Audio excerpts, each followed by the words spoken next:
ma pâte a travaillé pendant 2h30. Je vais la sortir du seau. Je prépare ma plaque avec mon petit papier sulfurisé. Je vais fariner.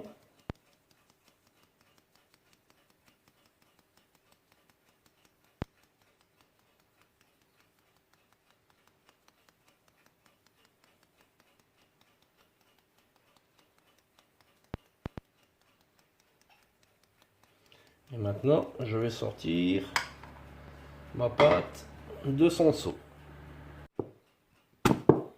Petit dégazage. Voici la pâte. Je ne sais pas si on pourra voir par transparence. Si. Voilà, donc elle a bien travaillé. On va la sortir. Ça sent super bon.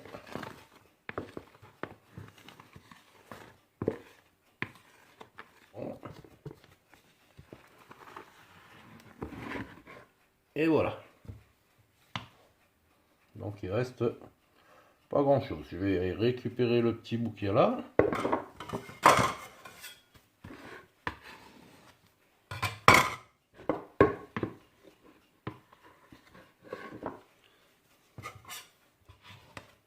Et voilà.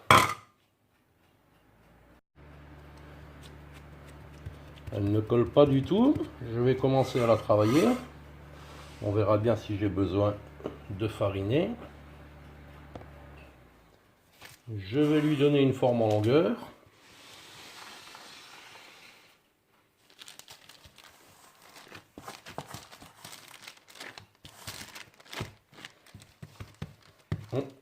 Elle va finir par coller. On va la fariner légèrement sur le dessus.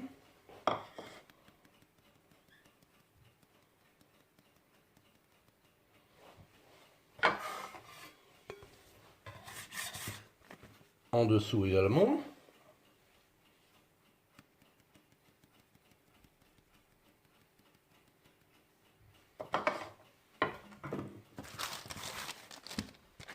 Voilà, ce sera quand même plus simple pour lui donner sa forme.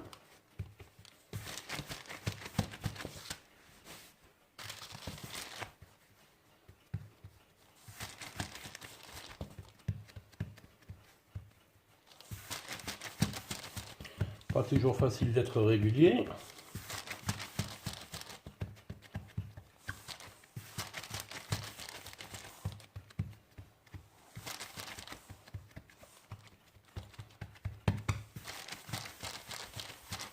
On va la retourner un petit coup.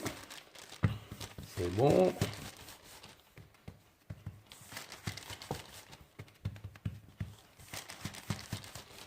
Voilà, donc c'est un pain de 500 grammes. Enfin, un pain fait avec 500 grammes de farine. Donc on va essayer de le faire assez long.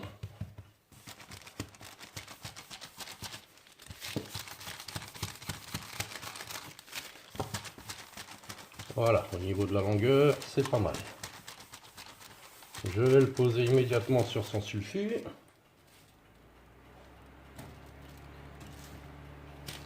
J'ai besoin d'un peu plus de place.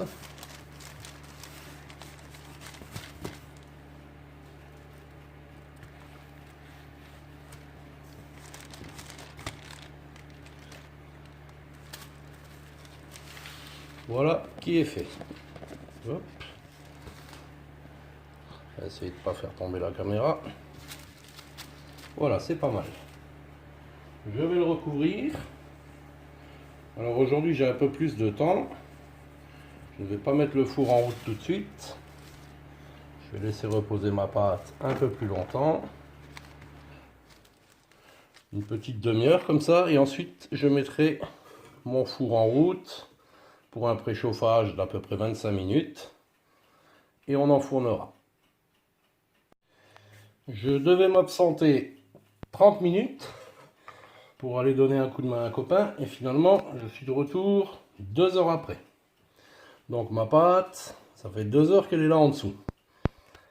Je voulais faire donc des pains avec des levées après façonnage dans de futures vidéos. Là, ça sera l'occasion de démarrer maintenant. Le problème qui peut se poser, c'est que la pâte a croûté sur le dessus. Donc on va découvrir ça ensemble. Et donc j'étais chez un collègue, donné un coup de main. Et en cadeau, j'ai reçu une bouteille d'eau minérale. C'est pas mal, hein?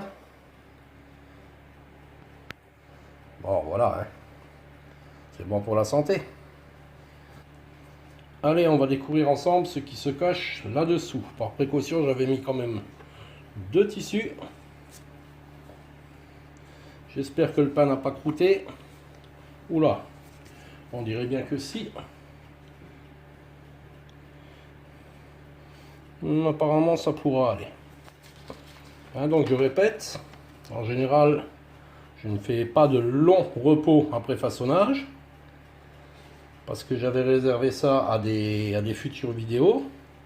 Là, ça sera l'occasion de voir ce que ça donne après 2 heures de repos. Mais là, c'est 2 heures, c'est vraiment long, hein. Je vais humidifier un de mes tissus. Voilà qui est fait, parce que je dois quand même attendre le préchauffage de mon four. Donc je voudrais pas que la pâte croûte encore plus. Voilà, donc je l'ai humidifié, bien essoré. Et je recouvre ma pâte avec. Le moment de la mise au four est arrivé. Voilà, donc si vous avez une pâte qui croûte, évitez le vapeau avec de l'eau. Prenez plutôt un tissu qui ne sent pas la lessive, hein, ni l'assouplissant. Vous le mouillez, vous l'essorez bien à la main et vous recouvrez votre pâte avec. Allez, on va réaliser quelques entailles. On va essayer. Vous voyez, ça a croûté quand même malgré le fait que j'ai humidifié ma pâte.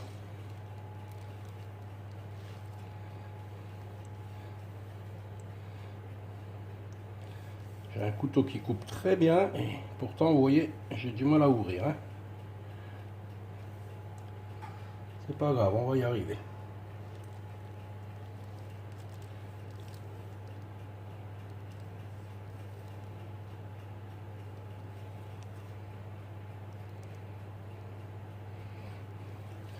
Allez, c'est le moment de la mise au four. J'espère qu'il va gonfler.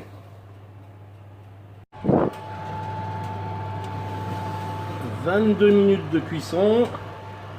Je vais le sortir, le poser sur une grille, le laisser refroidir et ensuite on va le goûter. Hop, ça sent super bon.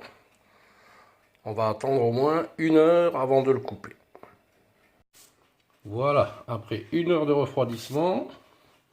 Aujourd'hui la lumière c'est pas ça, hein. Il fait tout gris dehors, l'éclairage de l'ampoule, du lustre, c'est pas terrible. Enfin, c'est pas grave. Donc voici le pain, il a pas si gonflé que ça. Il est pas vilain. Plutôt un pain mou. Donc avec du seigle, on va le couper, on va le goûter.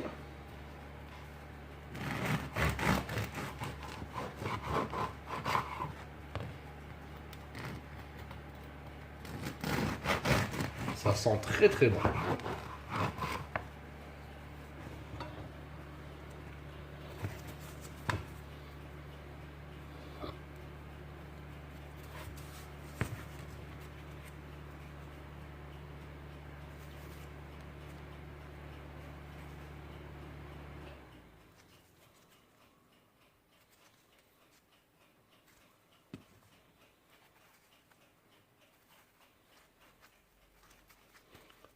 Donc, comme je vous disais, il est mou, légèrement croustillant, mais plutôt mou.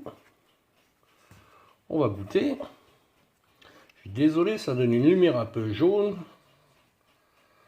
On va essayer de régler ça, mais c'est pas facile.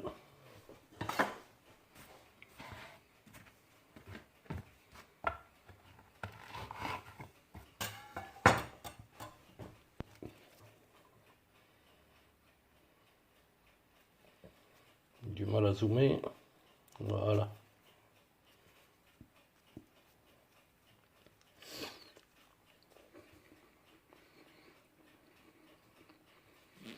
Dès qu'on met du seigle, ça donne un super goût. Ah, il est vraiment bon. L'avantage avec ce pain, c'est qu'on peut le garder 2-3 jours sans problème. Donc là, un travail fait avec 500 g de farine au total. Ça fait un bon pain. Et surtout, ça fait des belles tartines. Donc, à recommander et à recommencer. Bye pour un prochain test de pain.